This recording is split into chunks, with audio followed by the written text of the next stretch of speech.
can one cut stones with laser saber? How molecules are changed? If you make a molecule to explode or break on pieces with a laser or with a light, how many fragments will be created? If there are several of those, how can one find which one will be generated or in which proportions? So in the high school chemistry we had this word isomers, and if reaction creates several isomers, how do we know which of them will be generated? Ideally, it would be great to control formation of isomers by tuning the frequency or intensity of the laser and direct reaction to desired product. And upon photoexcitation, there are several pathways. One can recombine, one can go to higher state, one can break the bond. So we are going to make our microelectronics smaller and smaller. We need to have so many transistors per square inch, or like on our memory it was 100 nanometers transistors, 30 nanometers, 18 nanometers, 9 nanometers. We are trying to get elements of computers smaller and smaller on a chip. And in addition to semiconductors, for the healthy circuitry, one needs metals and insulators.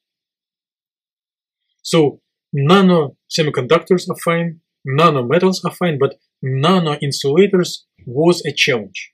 Because if we have nano thick or nano thin layer of insulator, it starts leaking charge. If you do standard silicon dioxide, the material from sand. If instead of oxide of silicon, we use oxide of these heavy elements like lanthanum or several other, it will be ideal insulator on monatomic layer, so really thinner than a nanometer. In order to fabricate these nanolayers, there is a quite versatile experimental technique, chemical vapor deposition, or more specifically, laser-assisted chemical vapor deposition. So first, one chemically synthesizes metal-organic complexes. Example is here, metal in the center and this organic ligands around. This substance is very easily sublimed, evaporated by moderate heat. And then there is a vacuum chamber with substrate, and one injects this gas of the metal organic complex. Then one breaks it on pieces with laser pulse. So the princes of the metal get rid of chains of this organic junk, and then the pure pink metal deposits to the surface and creates monatomic layer of metal. And then we just expose it to the oxygen and automatically form oxide. And another argument, because it was quite surprising that things did, with very, very strong approximations, something did agree with experiment. Another argument for coincidence, that in some sense, bond breaking events should occur if you just hit the system. So in some sense, the cycles of populating and depopulating communicate the energy to nuclear modes because of the because of a nuclear reorganization. Each cycle, one goes from stimulated absorption and stimulated emission.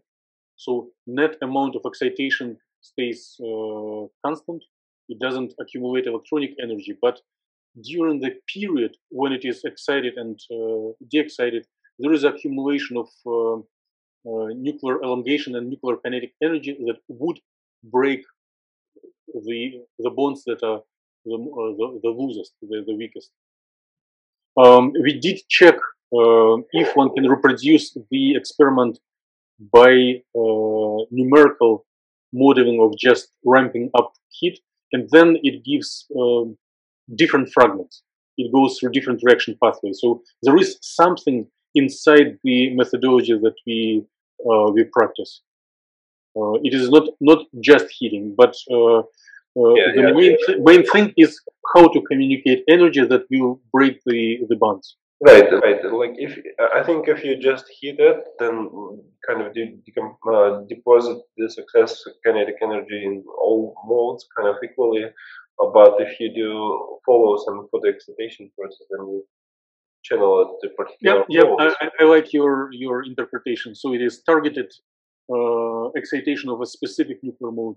Right. Yeah. Because you have like excited state gradients, and that's how it goes. Yeah. Okay. I see.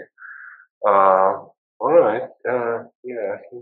So is this? I know that you have some package that can do all this type of calculations. Is it anywhere online that we can use it? It is not yet user friendly, but we plan to bring it into user friendly form. And it's not so big of a package. It's just a set of scripts that executes computational chemistry software.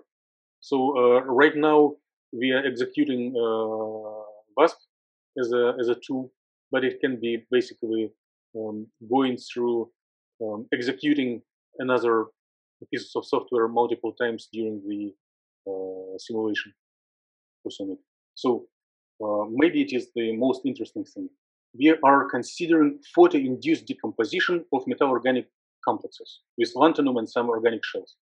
So it is the dynamics upon continuous irradiation with strain of pi pulses, which is used as an approximation to mimic CW high-intensity irradiation. So it brings rich dynamics that can be interpreted either as decomposition of complex or as metal cluster facilitating some rich catalysis for these hydrocarbons. We did start with the pink metal, and that was the beginning.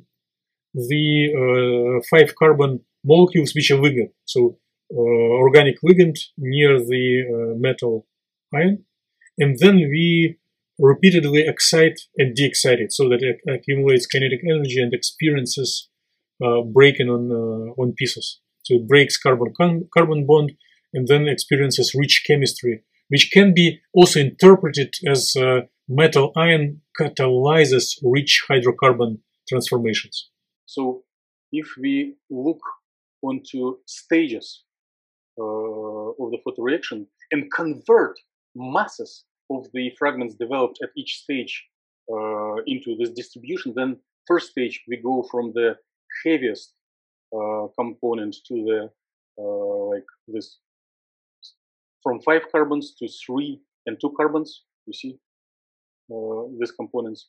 If you go further and continue the dynamics, so we see here this C2 component, and if you continue the dynamics further, there is a complete departure of these hydrocarbons from lanthanum, and this helps to compute mass spectrum of this photoreaction. It does agree with experiment to some extent, and the application is thin film deposition for computing experiment. So we hope by further developing of this method, of this technology, computational technology, we can predict more and more reactions, and maybe do reactions that haven't been done yet on experiment to show some predictive power.